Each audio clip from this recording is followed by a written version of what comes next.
मुजम्मल चावल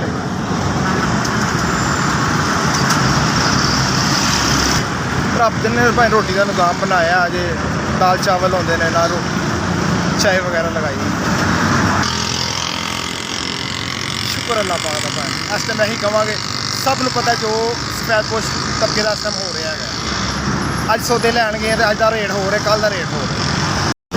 अगे भी 30 रुपए की प्लेट सी 50 रुपए की प्लेट सी उस टाइम 125 रुपए किलो मसर लिया रहे सी चावल भी 100 रुपए थले आ रहे इस टाइम 150 रुपए किलो चावल होए ने 350 रुपए मसर होए ने गैस भी 200 250 रुपए किलो हैगी है।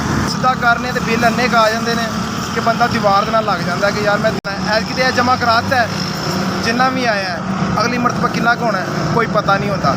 पिछली मरतबा मैं 3600 रुपये बिल जमा कराया तो फड़ तड़ के वही इस टाइम बिल इस टाइम 5000 रुपया है। वज़ीर आज़म जो है इमरान खान वह मसला है कि उन्हें ना 5 रुपये डिस्काउंट दिता यूनिट पर ऐतकी भी यूनिट साइड पर हो गया है। भाई कल जो मैं शाम को समान लैन गया वहाँ ना तो उधार लैके आया वहाँ चावल वगैरह मसर वगैरह ठीक है। सुबह रूटीन बनाई है और हूँ जाके मैं क्लीयर करने जे फिर सुबह का निज़ाम फिर मेरा सीधा होना है वह भी उधार लैना वो भी उधार लैना जाके आई चलाई करने वास्ते। सुबह फिर अं तरतीब बननी है कि लै भी हूँ मैं दे के आया वहाँ सुबह फिर तरतीब बना के शाम को फिर क्लीयर करना।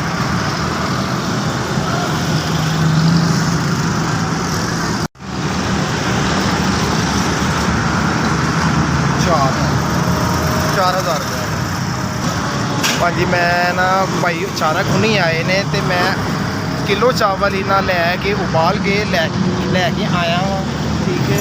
अचानक ही भाई आए ने तो किलो की तरतैम जो आसाना हो रही अल्लाह पाक तुहानू इज्जत दवे होर दवे।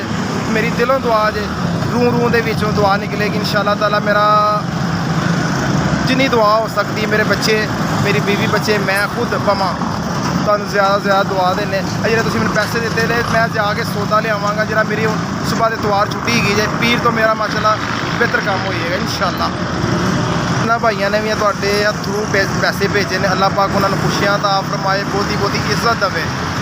फिर मैं यही कहांगा काफ़ी जणियां नूं आसरा मिलता है जिस तरह मैनूं आसरा मिलण लगा कई होरां नूं भी आसरा दो। SVS तुसीं 4000 रुपया दिता जी तुहाडा बहुत बहुत शुक्रिया 4000 रुपया मेरे तक पहुँचाया अल्लाह पाक तुहानूं होर दे।